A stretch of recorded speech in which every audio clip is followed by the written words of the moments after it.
المثل الخامس والأخير بيقول Ich verstehe nur Bahnhof. المعنى الحرفي للجملة أنا مش فاهم غير كلمة محطة القطر. بس معنى المثل ده بيتقال لما يبقى عايز يقول أنا مش فاهم ولا حاجة من اللي بيتقال، أو عايز يقفل الكلام ويقول أنا مش عايز أتكلم في مواضيع تانية دلوقتي.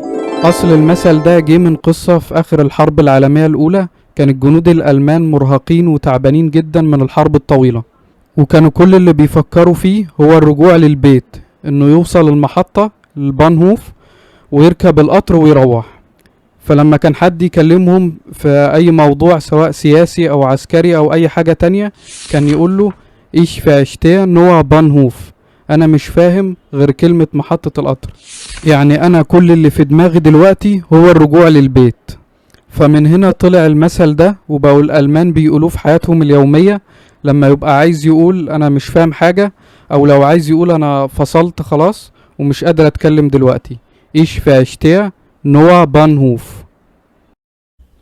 لو عجبك الفيديو ما تنساش تحط لايك واشتراك وتقولي رأيك في التعليقات.